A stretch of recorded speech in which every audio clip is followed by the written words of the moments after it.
Class 10th के जब topper से मैंने बात करी तो मैंने एक चीज उन सब में ये कॉमन पाई कि उनमें से मैक्सिमम बच्चों ने अपना सिलेबस गर्मियों की छुट्टियों में कवर कर लिया था, जिससे कि उन्होंने इतना बेहतरीन स्कोर करा। ऐसे ऐसे बच्चे जो मैथ्स में 100/100 लाए हैं, साइंस में 100/100 लाए हैं, एसएसटी में 100/100 लाए हैं, इंग्लिश में 100/100 लाए हैं, इन सारे बच्चों में एक चीज कॉमन थी कि उन्होंने इन 30 दिन में अपना पूरा सिलेबस कंप्लीट कर लिया था।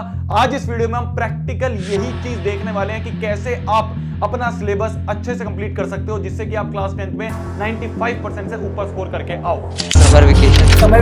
समर वेकेशन जो अपनी गर्मियों के समर वेकेशन में क्या माइंडसेट रहता है?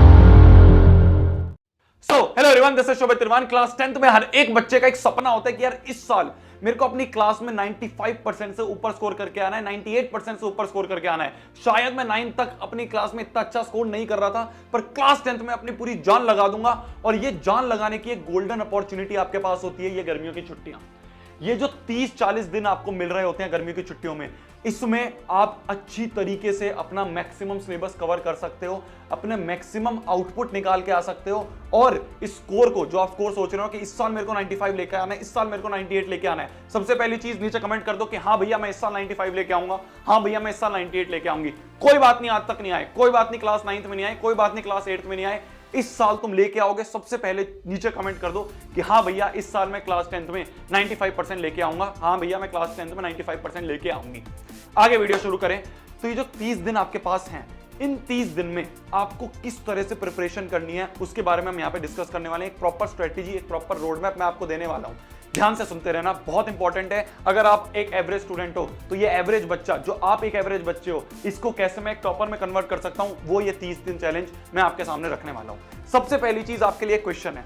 क्वेश्चन ये है कि मान लो एक बच्चे से मैं पूछूं कि भाई तेरे को 95% से ऊपर स्कोर करना है। एक बच्चे से सोच लो कि यार तेरे को ना बहुत अच्छा स्कोर करना है, तो वो बच्चा क्या आंसर देगा कि भाई तेरे को बहुत अच्छा स्कोर करना है। अच्छा, बहुत अच्छा स्कोर करने के लिए सबसे पहला एक बेसिक इंपॉर्टेंट चीज क्या होती है? बेसिक इंपॉर्टेंट चीज होती है कि सबसे पहले आपका जो सिलेबस है वो सिलेबस कंप्लीट हो जाना चाहिए। भाई अगर सिलेबस ही कंप्लीट नहीं होगा तो आपका 95% से ऊपर का सपना कैसे हो पाएगा? एटलीस्ट सिलेबस तो कंप्लीट होना चाहिए। सिलेबस कंप्लीट करने के लिए क्या क्या चीजें होती है जरूरी? सिलेबस कंप्लीट करने के लिए आप एनसीईआरटी कर रहे होगे, एनसीईआरटी के बाद आप एनसीईआरटी रीडिंग कर रहे होगे, एनसीईआरटी के एग्जांपल्स वगैरह, एक्सरसाइज वगैरह कर रहे होगे। कुछ बच्चे होंगे जो एग्जाम्पलर वगैरह करने की सोचेंगे, कुछ बच्चे होंगे जो कुछ क्वेश्चन बैंक्स या फिर प्रीवियस ईयर करने की क्वेश्चंस करने की कोशिश करेंगे। तो अगर आप ये सारी चीजें कर लो तो आपका ऑटोमेटिकली सिलेबस कंप्लीट है। पर ये सारी चीजें करने के लिए एक चीज जो सबसे ज्यादा इंपॉर्टेंट होती है, एक चीज जो नेसेसरी होती है, वो होती है कंसिस्टेंसी। भैया आज मन नहीं कर रहा पढ़ने का, भैया कल से पढ़ लेंगे, भैया इस महीने छोड़ दो, कोई बात नहीं, गर्मियों की छुट्टी है, अगले महीने से पढ़ लेंगे, फिर अगले महीने से पढ़ लेंगे। बोर्ड का एग्जाम आ जाता है और हमारा पूरा का पूरा सिलेबस सामने खड़ा रहता है। ये मैक्सिमम बच्चों के साथ होता है क्लास 10th में। तो बेसिक सी चीज है सिलेबस कंप्लीट करना। सिलेबस कंप्लीट मतलब ये सारी चीजें करना। और ये सारी चीज कब हो पाएंगी? जब हो पाएंगी जब आप कंसिस्टेंट रहोगे। तो अगर आपने कंसिस्टेंट रहना सीख लिया तो आपने ऑटोमेटिकली ये सारी चीज कर ली और ऑटोमेटिकली आपका सिलेबस कंप्लीट हो गया। फिर तो बस रिवीजन करना है। तो मेन गोल ये नहीं है कि हमें सिलेबस कंप्लीट करना है। मेन गोल ये है कि ये जो गर्मियों की छुट्टी आ रही है, जिसमें हर एक बच्चा कंफर्ट जोन में होता है, इसमें तुम्हें उठ के अपनी कंसिस्टेंसी ब्रेक नहीं करनी है।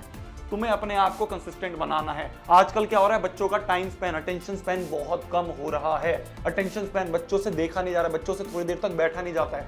क्यों नहीं हो पा रहा है? क्योंकि कंसिस्टेंसी की आदत हटती है। ये जो फोन और ये अलग अलग डिवाइसेस हैं, इंस्टाग्राम, ये सारी चीजों की वजह से आप कंसिस्टेंट नहीं रह पा रहे हो। तो मेरी जान, ये जो 30 दिन का चैलेंज के बारे में मैं बात कर रहा हूं, ये 30 दिन का चैलेंज है कंसिस्टेंट होने का चैलेंज। क्योंकि अगर तुम कंसिस्टेंट हो जाओगे तो तुम ऑलरेडी हर एक चीज अपने आप कर लोगे। कंसिस्टेंट हो जाओगे तो अपने आप एनसीईआरटी हो जाएगी, अपने आप सिलेबस कंप्लीट हो जाएगा और ऑटोमेटिकली 95 आ जाएंगे। तो गोल इज कि आपको कंसिस्टेंट रहना सीखना है। अब भैया कंसिस्टेंट कैसे रहें? कंसिस्टेंट रहने के लिए क्या तरीका है? कंसिस्टेंट रहने के लिए मैं आपको एक रोड मैप दे रहा हूं। आपको ये चैलेंज अगले 30 दिन के लिए फॉलो करना है। क्या है भैया ये चैलेंज? देखो, कंसिस्टेंट रहना मतलब कि आपको एक जगह बैठ के ध्यान लगा के पढ़ना है। ठीक है मेरी जान? तो ये एक चैलेंज है। चैलेंज मतलब आपको अपने आप से वादा करना है कि हाँ यार मैं शुरू करूंगा, मैं शुरू करूंगी। ज्यादा भारी चीज से शुरू नहीं करेंगे, आसान चीज से शुरू करेंगे। क्या कर सकते हैं हम कि ये जो पहला हफ्ता है, ये जो हमारा पहला हफ्ता है, इसको हम फर्स्ट वीक कह देते हैं। फर्स्ट वीक का मान लो ये डे 1 2 3 4 5 6 7, ये हमारा फर्स्ट वीक है, गर्मियों की छुट्टी होगा।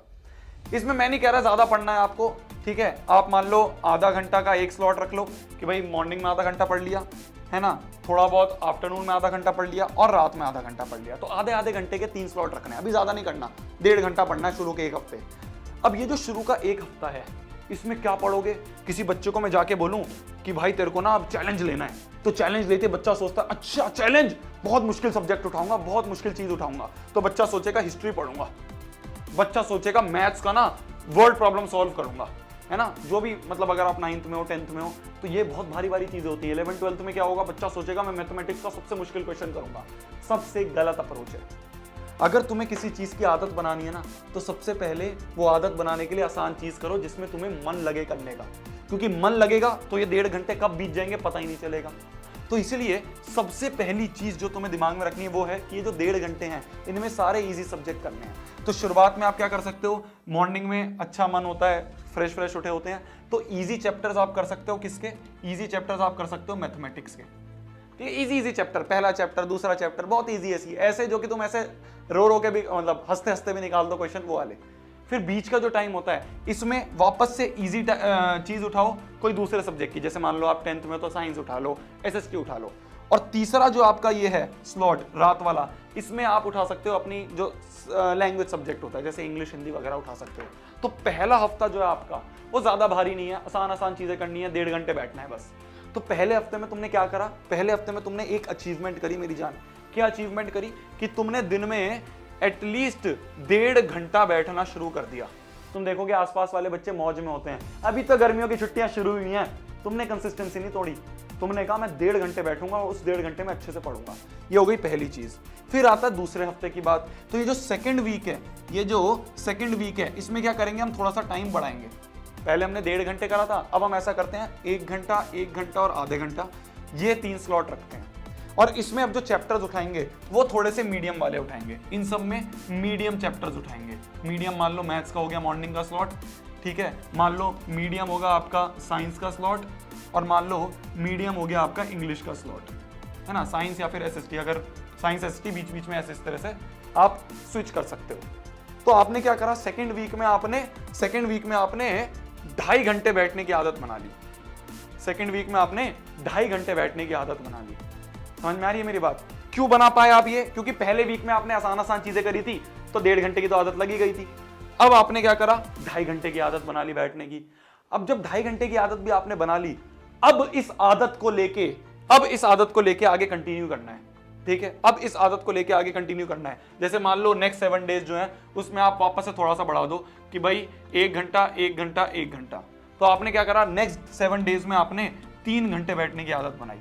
इसमें भी आप मीडियम चैप्टर्स कर लो, मीडियम चैप्टर मैथ्स के, मीडियम चैप्टर एसएसटी साइंस के और मीडियम चैप्टर्स अपने इंग्लिश हिंदी के। इस तरह से आपने कर लिया। लास्ट में आपने क्या करा कि जब आपको दिख रहा है कि भाई अब आखिरी हफ्ता बचा है गर्मियों की छुट्टियों का, तो ये जो लास्ट वीक बचा है आपका गर्मियों की छुट्टियों का, उस लास्ट वीक में आप थोड़ा सा डिफिकल्ट चीजें उठाओगे।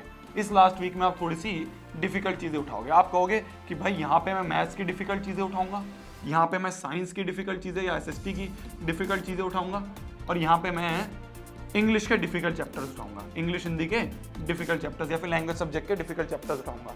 तो आपने क्या करा, यहाँ पे टाइम भी बढ़ा लिया, 1.5 घंटा और 1 घंटा, तो 2, 3, 4 घंटे बैठने की सेटिंग आपने आखिरी एक हफ्ते में लगा ली। तो मेरी जान इस तरह से आपके हफ्ते चलेंगे। पहला हफ्ता बहुत इजी, मात्र 1.5 घंटे की सेटिंग।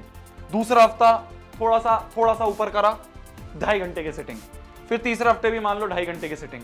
फिर लास्ट जो हफ्ता होगा आपका, उस लास्ट हफ्ते में आप अच्छे वाले chapters उठाओगे, difficult chapters उठाओगे।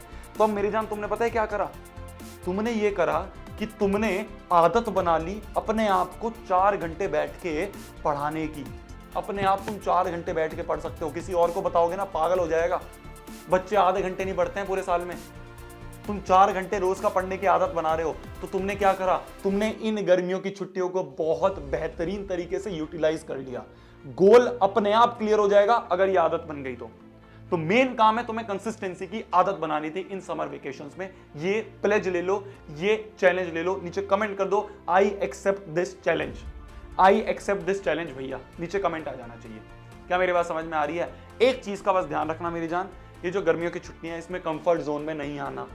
Comfort zone में आ जाओगे तो बहुत मुश्किल होगी वापस से ट्रैक में आने की।